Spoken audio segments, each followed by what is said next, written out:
Hello दोस्तों, welcome to job number 2.0। मैं परविंद कुमार आपके अपने यूट्यूब चैनल जॉब नंबर 2.0 साथियों स्वागत करता हूं। तो चलिए, जो नेपाल की वैकेंसी आने वाली है, तो साथियों क्या है कि हम लोग एक सीरीज चला रहे हैं नेपाल के लिए, ताकि आप लोग अपने लिए एक पद उसमें सुनिश्चित कर सकें। तो चलिए, तो मैथ की सीरीज में आज पढ़ते हैं हम लोग, प्रतिशत को आगे बढ़ाते हैं। क्या पढ़ रहे हैं? प्रतिशत। और इसी प्रतिशत को आगे बढ़ाते हैं। अगला प्रश्न करते हैं, प्रतिशत। तो देखिए, इससे पहले 2 क्लास हो चुकी है प्रतिशत की, ये तीसरी क्लास है। तो तीसरी क्लास में क्या है कि हम प्रश्न, देखिए, भिन्न भिन्न टाइप के प्रश्न पढ़ाएंगे और ज़्यादा डीपली जाने की जरूरत नहीं है, क्योंकि नेपाल में जो प्रश्न आते हैं मैथ से, वो बहुत ज़्यादा डीपली नहीं, अंदर से नहीं, एसएससी लेवल के नहीं प्रश्न आते हैं, नॉर्मल प्रश्न आते हैं। और उन्हीं नॉर्मल प्रश्नों पे हम लोग ज़्यादा से ज़्यादा प्रैक्टिस करेंगे, ताकि देखते ही प्रश्नों को हम लोग हल कर लें। परेशान होने की जरूरत नहीं है, केवल जॉब नंबर 2.0 से बने रहिए। देखिए, आराम से बिना पेन उठाए आप लोग प्रश्न को हल करना सीख जाएंगे। यहाँ सीखना है। तो चलिए, पहले प्रश्न पे चलते हैं और पहला प्रश्न देखते हैं। पहला प्रश्न क्या कह रहा है? पहला प्रश्न कह रहा है कि पंखे के मूल्य में 25% की कमी कर देने पर। तो उससे पहले एक चीज मैं आपको और बता दे रहा हूं। चलिए, पहले प्रश्न को देख लेते हैं। प्रश्न में दिया है कि पंखे के मूल्य में 25% की कमी कर देने से इसकी बिक्री में 40% से 40% बढ़ जाए। मतलब क्या है? प्रश्न कहने का तात्पर्य उसके क्या है? लिखा है कि पंखे के मूल्य में 25% की कमी होने से इसकी बिक्री 40% से बढ़ जाती है। किसी दुकानदार की आय पर क्या प्रतिशत प्रभाव पड़ेगा? तो क्या प्रतिशत प्रभाव पड़ेगा? सबसे पहले आप ध्यान दीजिएगा। सबसे पहले यहां देखिए, ये plus minus B plus minus A B into 100, और यहां भी आप प्लस माइनस लगा सकते हैं। इसका अर्थ क्या है आप केवल समझिए, तुरंत ऐसे प्रश्नों को हल करेंगे। देखिए, यदि आपसे पूछा है a plus minus B plus minus A B बटा 100, जो ये लिखा हुआ है, a का मतलब क्या है? जो सबसे पहले प्रतिशत लिखा हो। जैसे पंखे के मूल्य में 25% की कमी, तो यहाँ पर 25 लिखेंगे। और दिया है उसके बाद बिक्री में 40% से बढ़ जाती है, तो यहाँ पर ये बी वाला मान 40% हो जाएगा। लेकिन यदि कमी दिया है तो माइनस लगाएंगे। प्लस माइनस का यही मतलब होता है कि यदि प्लस दिया है तो वृद्धि के लिए हम प्लस लगाएंगे, यदि वृद्धि दिया है तो प्लस लगाएंगे, वृद्धि दिया है तो प्लस लगाएंगे। यदि कमी दिया है या हानि दिया है तो माइनस लगाएंगे। वही चीज यहां भी करेंगे। यदि वृद्धि दिया है तो प्लस लगाएंगे, और यदि कमी या हानि दिया है तो माइनस लगाएंगे। एक चीज ध्यान दीजिएगा, यदि दोनों का यहाँ जो चिन्ह है, मतलब यहाँ कमी है और यहाँ भी कमी है, तो यहाँ प्लस रहेगा। मतलब सेम चिन्ह रहेगा। यदि प्लस और यहाँ भी प्लस तो यहाँ प्लस, यदि यहाँ माइनस तो यहाँ भी माइनस, यहाँ प्लस। तो यहाँ सेम चिन्ह पे प्लस रहेगा, और सेम चिन्ह नहीं है तो क्या रहेगा? यहाँ पर माइनस। यदि चिन्ह भिन्न भिन्न है तो यहाँ माइनस हो जाएगा, और चिन्ह यदि समान है, चाहे प्लस हो चाहे माइनस हो, तो यहाँ प्लस हो जाएगा। ये केवल आपको इसलिए बताया जा रहा है ताकि इस तरीके से आपको याद हो जाए। लेकिन आप ये भी समझ सकते हैं, यदि प्लस माइनस का गुणा होता है तो क्या होता है। तो इतना ज़्यादा समझने की जरूरत नहीं है। यदि आप समझना चाहें तो बस इतना समझ सकते हैं कि समान चिन्ह यदि है तो यहाँ प्लस रहेगा, चाहे वो प्लस का हो यहाँ पे समान में, चाहे माइनस का हो। यदि असमान चिन्ह है तो यहाँ माइनस रहेगा। बस इतना आप समझ जाइए और इस सूत्र को आप नोट कर लीजिए। चलिए, अब प्रश्न पे आते हैं। प्रश्न में क्या दिया है कि पंखे के मूल्य में 25% की कमी हो। तो यदि 25% की कमी दिया है, कमी के स्थान पर हम क्या माइनस लगाएंगे, तो यहाँ पर माइनस हम 25 लिख दे रहे हैं। चलिए, अब उसके बाद क्या दिया है कि बिक्री 40% से बढ़ जाती है, तो बढ़ने का मतलब क्या है? प्लस 40 लगा देंगे। फिर देखिए, चिन्ह भिन्न आ गया, यहाँ पर माइनस है, यहाँ पर प्लस है, तो यहाँ पर भी माइनस होगा। और उसके बाद ये 25 और गुणे 40 हो जाएगा बटे 100। देखिए, यही तो हुआ। अब हमें करना क्या है? जैसे देखिए यहाँ माइनस है और यहाँ प्लस है, यहाँ माइनस है यहाँ और यहाँ प्लस है, तो क्या यहाँ पर आएगा? यहाँ प्लस में 15 आएगा, यहाँ प्लस में 15 आएगा। फिर उसके बाद देखिए क्या करेंगे, 25 चौके 100, 1 2 3, ये आएगा। इस शून्य से इस शून्य का कैंसिल हो जाएगा, इस शून्य से ये शून्य कैंसिल हो जाएगा। तो बचेगा कितना? यहाँ पर प्लस 15 और यहाँ पर -10 बचेगा। यदि 15 में से हम 10 निकाल दें तो हमारे पास क्या बचेगा? 5 केवल बचेगा 5%। और यदि 5% प्लस में आया, चिन्ह प्लस का आया है तो वृद्धि को दर्शाता है। यहाँ पर प्लस आया तो यहाँ पर क्या दर्शाएगा, वृद्धि को। यदि यही चिन्ह यहाँ पर माइनस में आता तो माइनस में आने पर क्या दर्शाता है, माइनस पे आने पर कमी को दर्शाता है, कमी को प्रदर्शित करता है। तो इस तरीके से ऐसे प्रश्न को आराम से हल कर लेंगे। चलिए इसी पर आधारित, इसी सूत्र पर आधारित एक और प्रश्न इस आप सॉल्व को आप नोट कर लीजिएगा, बढ़िया से स्क्रीनशॉट ले लीजिएगा। स्क्रीनशॉट लेने के साथ साथ अपने नोट कॉपी में लिख लीजिएगा। चलिए अगले प्रश्न पे चलते हैं। अगला प्रश्न क्या दिया है, दूसरे प्रश्न पे देखिए। दूसरा प्रश्न दिया है कि किसी आयत की लंबाई तथा चौड़ाई में क्रमशः 10% तथा 20% की कमी होती है, उसके क्षेत्रफल में कितने प्रतिशत की कमी होगी। ध्यान दीजिएगा, ध्यान देने की बात क्या है, देखिए लंबाई तथा चौड़ाई में 10% कमी ही पूछ रहा है, कमी ही दिया है। मतलब कोई आयत है और आयत के लंबाई में क्या है, 10% की कमी कर दी गई है। तो यदि 10% की कमी कर दी गई है तो -10 हो जाएगा। उसके बाद क्या कह रहा है कि उसके चौड़ाई में कितनी, चौड़ाई में 20% की कमी की जा रही है तो -20 हो जाएगा। अब देखिए यहाँ पर माइनस है, यहाँ पर माइनस है, दोनों सेम चिन्ह है तो यहाँ पर प्लस रहेगा। उसके बाद 20 × 10 ये जो लिखा है a × b ये बटे 100 लिख देंगे। अब हमें क्या करना है, देखिए यहाँ पर माइनस है, यहाँ पर माइनस है, दोनों ऐड होके क्या हो जाएगा -30 प्लस ये क्या हो जाएगा 200/100 और ये 0 से ये 0, ये 0 से ये 0 कैंसिल हो जाएगा। -30 + 2 बराबर कितना होगा, -28। और ये जो -28 आया है मतलब कि 28% जो आया है और वो किस में आया है, वो माइनस में आया है। मतलब यह कमी को प्रदर्शित करेगा। आपसे बात हो चुकी है इससे पहले कि यदि प्लस में आता है तो वृद्धि को प्रदर्शित करता है और यदि माइनस में आता है तो कमी को प्रदर्शित करेगा। इस तरीके से जो उसमें पूछा है कि क्षेत्रफल पर क्या प्रभाव पड़ेगा, तो क्षेत्रफल क्या होगा, 28% की कमी क्षेत्रफल में हो जाएगी। यदि देखिए आयत से कोई भी प्रश्न हो, यदि क्षेत्रफल पूछ रहा है और लंबाई चौड़ाई दिया है तो इसी फार्मूले पे हम रख के आराम से सॉल्व कर लेंगे। आंसर आना ही आना है और 100% सत्य आंसर आएगा, गलत नहीं आएगा। चलिए अब अगले प्रश्न पे चलते हैं। अगला प्रश्न देखिए, तीसरे नंबर का प्रश्न क्या कह रहा है। तीसरे नंबर का प्रश्न, इसको मिटाते हैं। साथियों देखिए वीडियो अच्छी लगी हो तो प्लीज़ यार शेयर करिए, वीडियो को आप लोग शेयर करिए, चैनल को सब्सक्राइब करिए, चैनल से जुड़ जाइए। जुड़ने से फायदा ही फायदा है, नुकसान नहीं है। जुड़ जाएंगे तो कंटिन्यू यहाँ नेकपाल की जो वैकेंसी आने वाली है उसकी क्लासेस चलने वाली हैं। तो यही क्लासेस उसकी चल रही है जिसमें आपको मान लीजिए रीजनिंग पढ़ाया जा रहा है, हिंदी पढ़ाया जा रहा है, उसके बाद जीएस वाले सर जीएस पढ़ा रहे हैं, मैथ पढ़ाई जा रही है। तो इस तरीके से सभी चीज़ें पढ़ाई जा रही कंटिन्यू। आगे चल के इसमें से यदि कोई सब्जेक्ट कंप्लीट होता है या तो उसमें से जो रीजनिंग वाले सर हैं या जीएस वाले सर हैं नया सब्जेक्ट और ऐड करेंगे, आपका यूपी स्पेशल हो गया। तो सभी चीज़ें कंटिन्यू चलती रहेंगी। आप अगर सब्सक्राइब करते हैं तो आपको प्रश्न ऐसे ऐसे प्रश्न दिए जाएंगे जो संभावित प्रश्न होंगे कि नेपाल में आने की संभावना बनी रहेगी उनकी।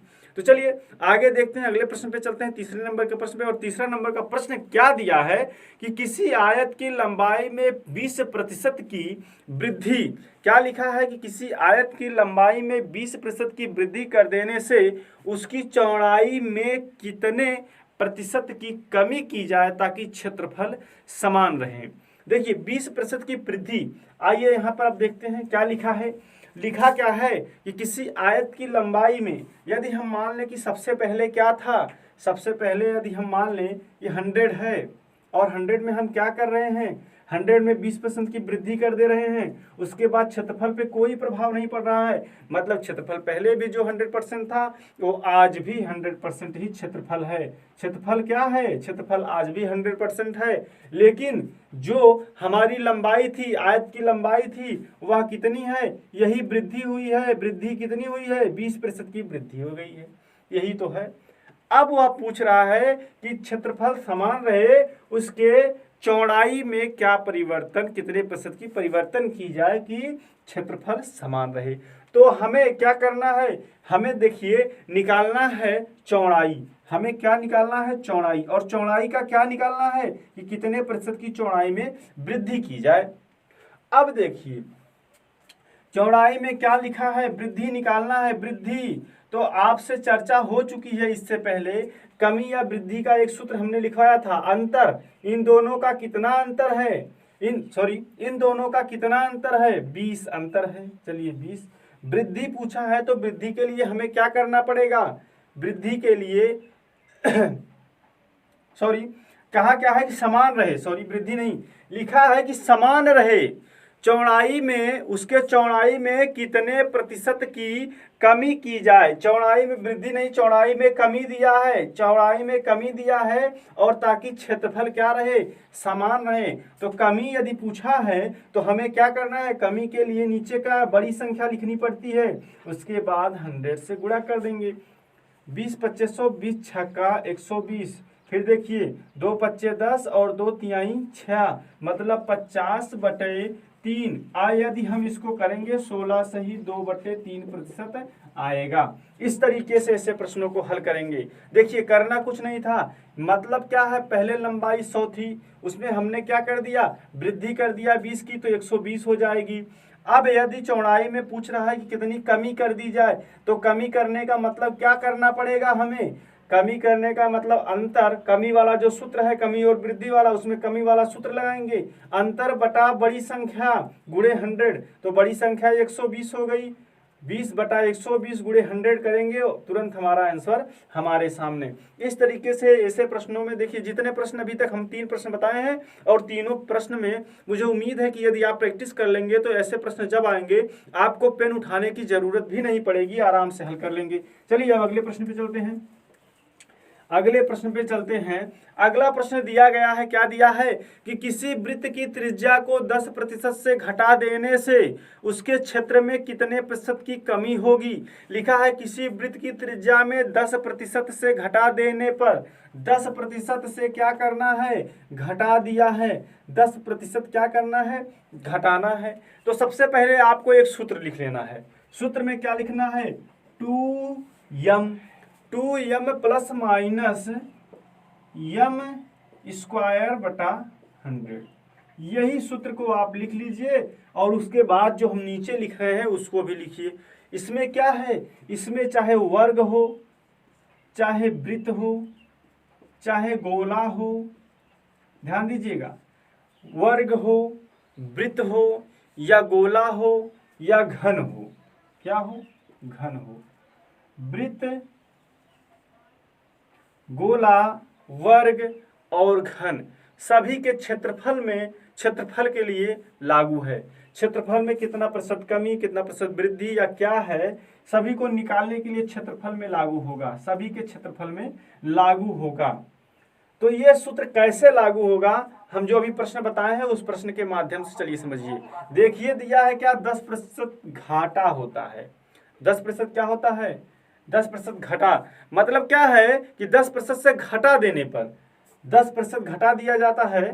तो यदि 10% घटा दिया जाए तो घटाने का मतलब क्या है, माइनस से होता है 2, तो जो 2 है उसके बाद जो प्रतिशत दिया है यम, वही यम रहेगा। तो चलिए यहाँ यम में 10 लिख दे रहे हैं, फिर प्लस माइनस घटा दिया है तो माइनस करेंगे, फिर 10 गुणे 10, यानी जो यम स्क्वायर है उसको 2 बार तो गुणा करना पड़ेगा ना। तो चलिए यहाँ 10 दहा में 100, ये 10 100 में 100 से कैंसिल हो जाएगा, और इसको जब करेंगे गुणा 10 दूना 20, यानी क्या हुआ 20 माइनस 1। और ये जो 20 माइनस 1 आया है, तो 20 में से जब हम 1 माइनस करेंगे तो 19 आ जाएगा, और यही 19% हमारा आंसर होगा। यही 19% हमारा क्या होगा, आंसर होगा। आप इस सूत्र को लिख लीजिएगा। ये जो सूत्र है, चाहे वर्ग हो, चाहे वृत्त हो, चाहे गोला हो, चाहे घन हो, उसमें जो उसके क्षेत्रफल में परिवर्तन होगा, और इस टाइप के जितने भी प्रश्न होंगे सभी प्रश्नों को यह सूत्र आराम से हल कर देगा। चलिए तो आप लोग इस तरह से समझ लीजिए। अब अगले प्रश्न पे चलते हैं। थोड़ा सा दिमाग को आप तेज रखिए, थोड़ा सा मतलब क्या है कि सीरियस होके पढ़िए। आप लोग थोड़ा सा सीरियस होके पढ़िए, आराम से प्रश्नों का उत्तर आराम से दे देंगे, कभी कोई परेशान होने की जरूरत नहीं पड़ेगी। चलिए आगे देखते हैं अगले प्रश्न पे। चमनलाल अपनी मासिक आय का 20% भोजन पर, 30% वस्त्र पर तथा 15% मनोरंजन पर खर्च करने के बाद 700 रुपया बचा लेता है। उसका मासिक आय क्या है? देखिए 20 क्या है कि चमनलाल हैं,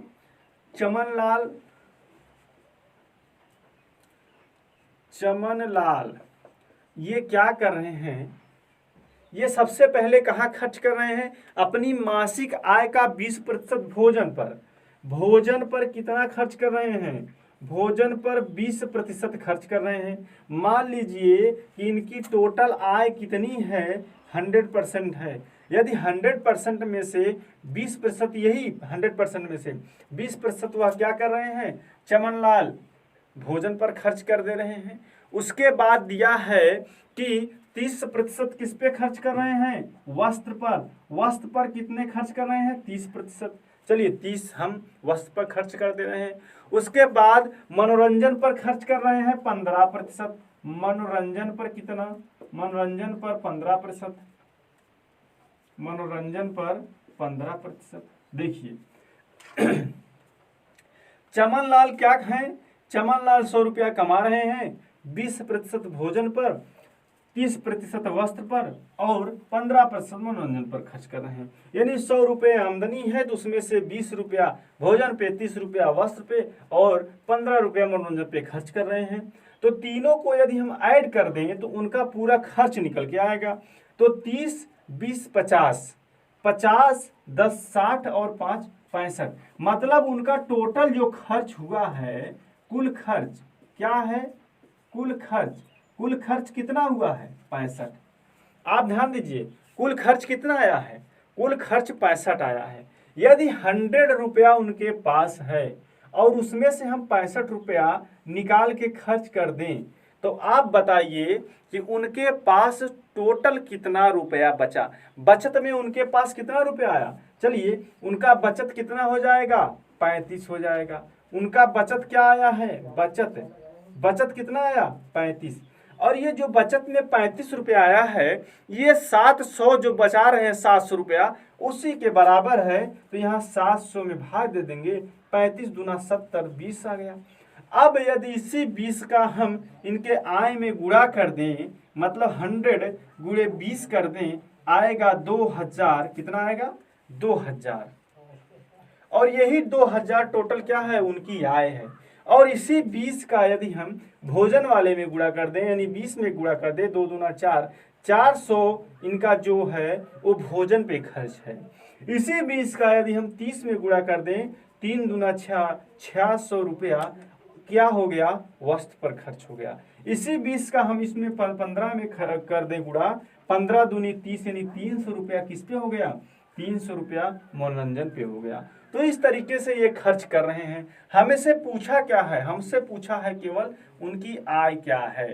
तो उनकी आय जो है कितना है? 2000 रुपया है। उनकी आय कितनी है? 2000 रुपया है। ये हम आपको इसलिए बता दिए, हो सकता है कि आपके एग्जाम में भोजन पे खर्च पूछ ले, वस्त्र पे खर्च पूछ ले, तो आपको घबराने की जरूरत नहीं है। जो यहाँ आप काट पीट के लाए हैं उसी का केवल उसमें गुणा करते हुए चले जाएंगे, जिसमें गुणा करेंगे उसी का उत्तर तुरंत निकल के आएगा। तो साथियों, ये रहा मैथ का सेशन। तो आपको कैसा लगा? अच्छा लगा हो तो प्लीज़ यार कमेंट करिएगा, वीडियो को शेयर करिएगा, चैनल को सब्सक्राइब कर लीजिएगा। यदि सब्सक्राइब किए हैं तो बहुत बहुत धन्यवाद। आपके सपोर्ट की हमें बेहद ज़रूरत है। तो साथियों सहयोग करिएगा। फिर अगले वीडियो मिलेंगे, तब तक के लिए धन्यवाद। जय हिंद, जय भारत।